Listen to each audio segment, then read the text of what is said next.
Good afternoon, and thanks for joining me for Leadership Lessons, a co-production of Read Media and the PRSA Counselors to Higher Education. Over the course of this year, we've been interviewing some of higher ed's top communicators on a variety of topics, and I'm very pleased to have Cheryl Procter-Rogers of DePaul University with us today. Before we start and before I introduce Cheryl, I do just want to offer a few reminders for those of you who are watching. You can use the social stream chat box that's next to the video you're viewing right now to log in with Twitter or Facebook or Instant Messenger if you have any questions that you'd like to ask Cheryl. And if you're following along on Twitter, you can use the hashtag RMCHE and we'll get your questions to Cheryl. So again, I'm so pleased to have Cheryl Procter-Rogers with us today. I met her at the PRSA CHE Senior Summit in April, just a few months ago. And I'm going to actually have her introduce herself and tell you a little bit about her time at DePaul. And then we're going to talk specifically about DePaul's computer gaming program and how she kind of used that as a base to launch DePaul into national prominence. So I'm going to bring Cheryl in now. Welcome, Cheryl. Thank you so much, Amy. What a pleasure. I'm so glad to have you here, and I want to have you start by just telling our viewers a little bit about your background. I know you had almost 25 or 30 years in corporate communications, and you ran your own PR consultancy, and then you were asked to come to DePaul a few years ago. So tell us what it was like when you got to DePaul, what your mandate was, and what your goals were when you started there. Sure. Well, I've been in public relations for a little over 32 years now, and I was lucky enough very early in my career to have a mentor in Chester Berger who really encouraged me to be a generalist and to work across as many industries as I could, as well as to participate and learn as many disciplines under the public relations umbrella as I could. So over that 30 plus years, I've worked with some of the leading CEOs and presidents in our nation. I've also worked with some very exciting brands such as Coca-Cola, Kodak, Nissan, McDonald's, Nielsen, and HBO. Now, the decision to be a candidate for the position at DePaul was not an easy one. While I had guest lectured and been a professional in residence at probably 20 or more universities over the course of several years, I wasn't quite sure that a corporate sensibility would work in the academy.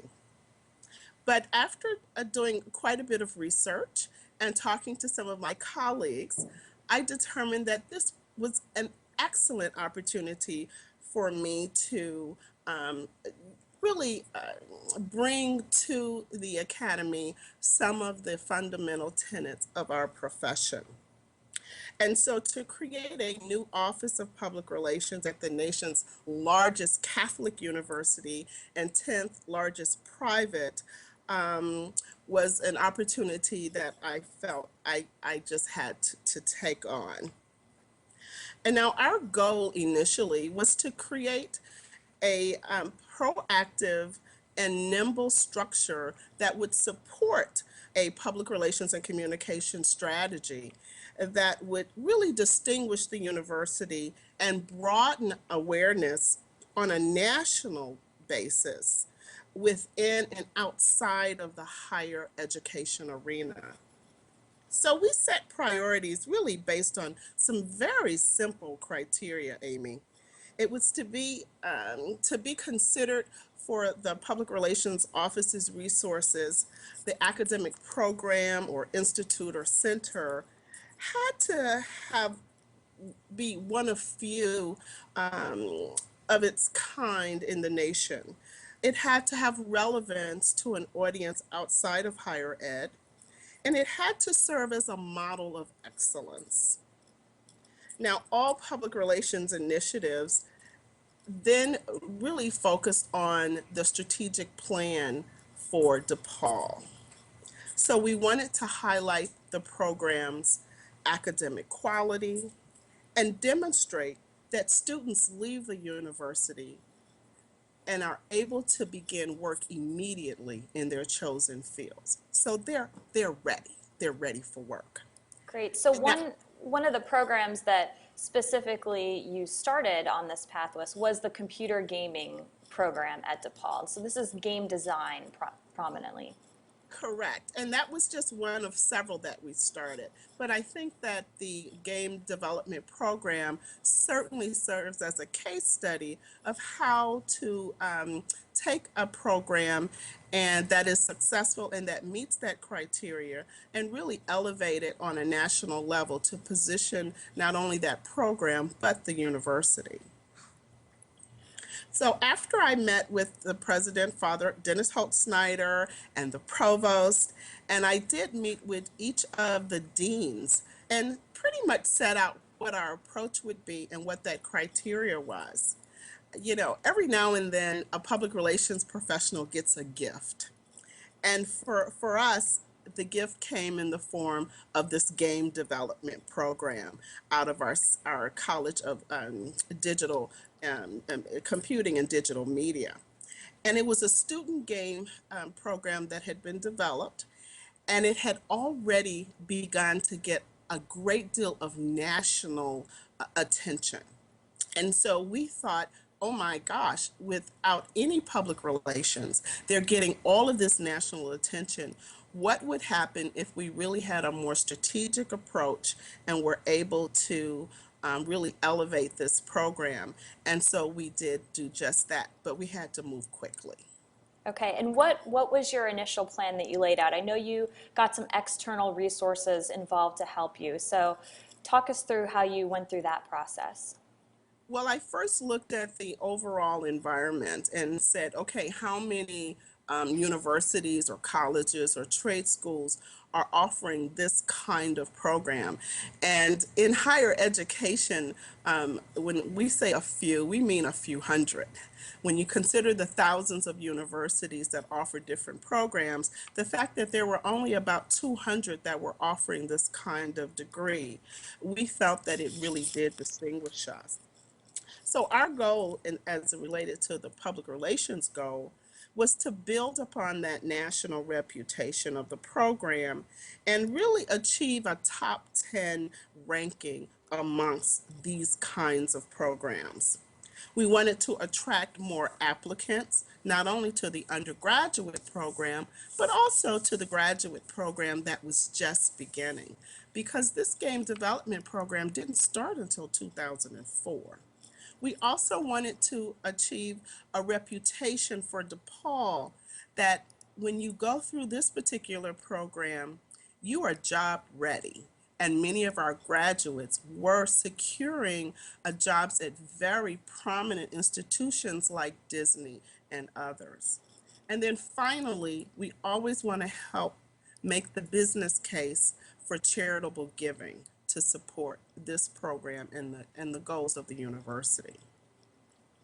Okay, great. So let's talk a little bit about the Bowl Company and how you managed the relationship with them and brought them and got them involved. You know, that's a great segue because most times people want to know, well, how did you do this? But the real question for the public relations professional is, before I get started, what are going to be my resources? And what kinds of ways am I going to be able to achieve these goals with either the staff that I have or using an external firm? You know, as I said earlier, I was encouraged and I relished in the idea of being a generalist in this field. But I find that when it is time to really focus in on a particular program or organization, I really turn to a specialist. And because the specialists have developed these long-term relationships with that particular industry's media, they have relationships with the thought leaders and the business owners and executives in that particular industry. And they bring a sense of credibility and also creativity and sound judgment to any public relations and communications plan. So while I had an idea of what I wanted to accomplish, I knew that it would be really important for me to really connect with a firm that had those kinds of relationships. And the Bola Company was just that firm. It had more than 30 years in the game development industry. I remember about 30 years ago when Sue Bola, a colleague of mine in the PRSA, was telling us that she was, going after Atari as a potential client. And I thought, oh my gosh! And at that time, and even today, I still don't know much about how to play these computer games. And so what I've watched her do over the last 30 years was really build a business around this particular arena and do it so well. So the Bola Company out of California was a natural partner for us to take advantage of this opportunity. So how did you define, once you had the Bola company on board, how did you manage the work and sort of set up a strategic plan and determine who at DePaul was responsible for certain initiatives and who at the Bola Group? How did you just manage the work together as the DePaul team and as the external resource? Well, we certainly work very closely with the dean's office and the key faculty of that program. And we identified a point person that would integrate and be the communications link between the Bola Company and our office. And so we had regularly scheduled meetings where we talked about the strategy, talked about the different tactics that we were going to implement. Now, when I practice public relations, I like to take an integrated marketing communications approach. So I'm looking to put as many of the public relations tools to work for us as possible. So that included everything from media relations to speaking engagements at national conferences, utilizing social media, and also being able to write articles and have articles, of course, opinion pieces written as well. So can you maybe talk about some of those specific tactics that you felt like worked really, really well, and then some of the other integrated tactics that when you reviewed this after it was done said maybe that didn't work as well? Well, I think we had a great deal of success because we were so focused and we were dealing with a specialist in the Bola Company. And one of the things that I thought about when I was preparing for this was just to look at some of the results that we got. Absolutely. And again, we did media relations, connecting not only with the industry publications, higher ed publications, but local media as well when it made sense. We also looked for opportunities to get some of our faculty and our students speaking at national conferences, not only about that winning game, the Devil's Tuning Fork, but also about our programming and what were the trends in the game development business and video gaming business as a whole. So we had this wonderful opportunity with the Devil's Tuning Fork, which had already gotten a lot of national attention, and it was one of the winners of the Independent Game Organization's Student Showcase Awards.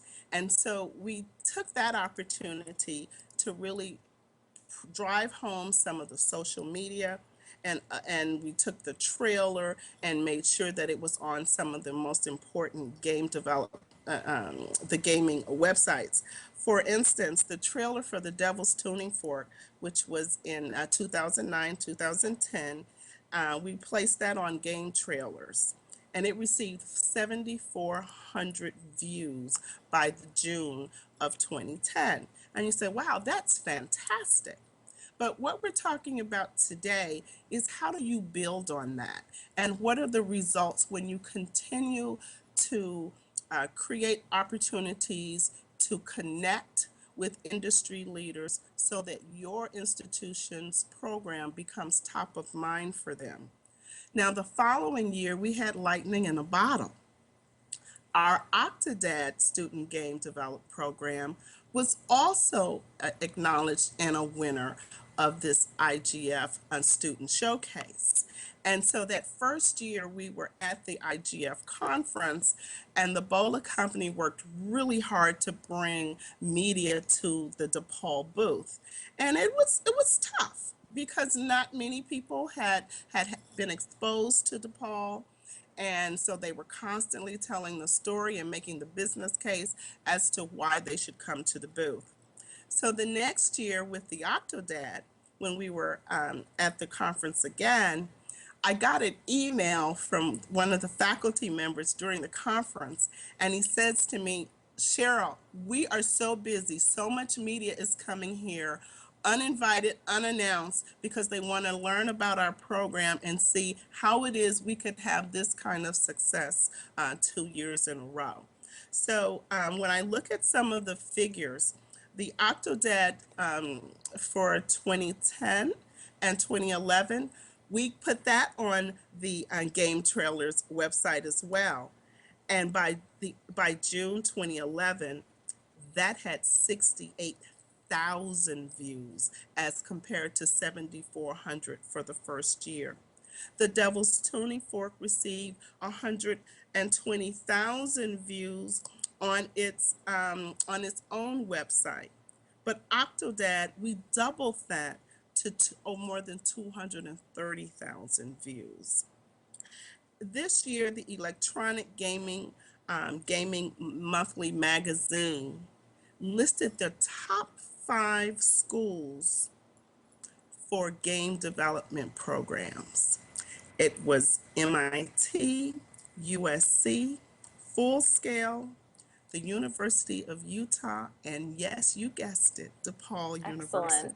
Excellent. So Excellent. that really demonstrated to us that that all of the work that we had done over those 2 years, and making sure that we were not only just doing a press release, but that we had a more integrated approach where we were creating buzz and touch points with key individuals in the industry really paid off.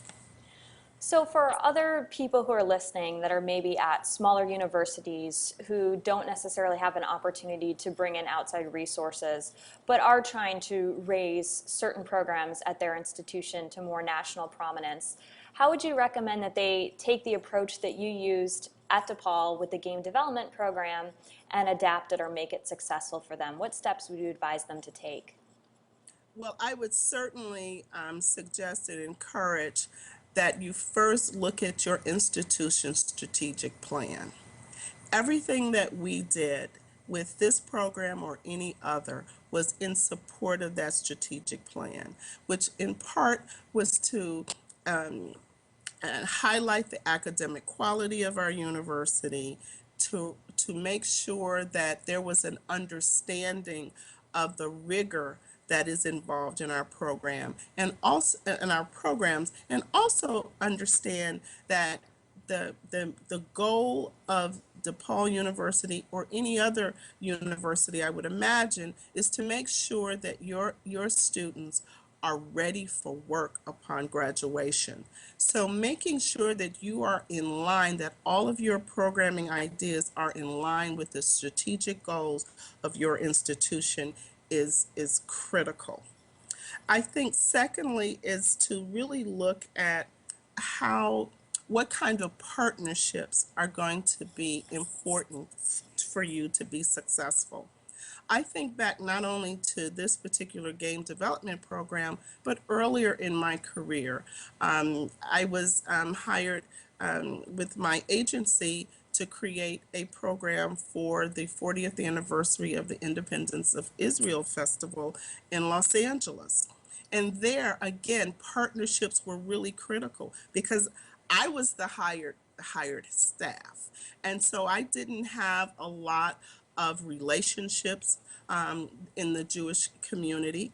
So I set out quickly to develop those. So I aligned and created partnership opportunities with the Jewish Historical Society, with some of the leading manufacturers like Gotex and others, and used those relationships to really craft a more strategic approach.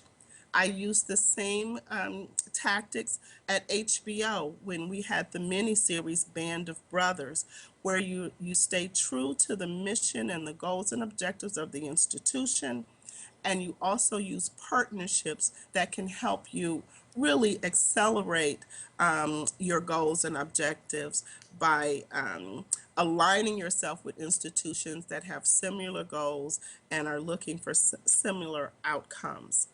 I think it's really important to collaborate if you're within an institution, especially higher education, to collaborate across as many units as is possible. That is going to help you be able to maximize the opportunities. And finally, just to really stay true to the fundamental tenets of the public relations profession.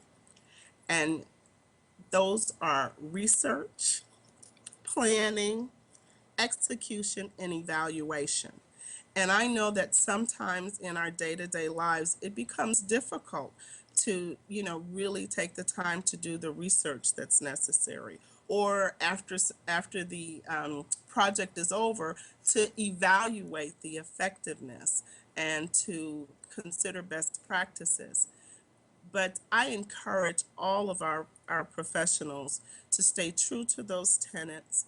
And even if you have to stop another week just to do that research, or after the event or after the initiative has been implemented, to do the evaluation, it really does pay off. So at DePaul now, what's next for the game development program? I know this wasn't necessarily a closed-ended program. The idea was to bring the program to national prominence, but then how do you keep it going, and how do you ensure that it's not a campaign-based approach, but a long-term strategic public relations approach for this program? I think it's to continue on on the track that was started by the Bowler Company, which is to um, make find opportunities for the faculty and the students to speak at national conferences and to be a part of the community in a larger sense. DePaul is very skilled at bringing professionals to the institution, either as a faculty or a visiting professor or professional in residence, to really give the students the kind of experience that is going to prepare them for the future. And so highlighting those and finding partnerships and finding the opportunity to host significant conferences or create conferences or seminars or workshops of their own. I'm actually leaving DePaul at the end of this month, and I will be resuming my consulting practice. But this is an institution that is certainly equipped and has the staff and the drive to really see this through and to continue the work that was begun. Excellent. So that's a good transition. You are going to be resuming your consultancy.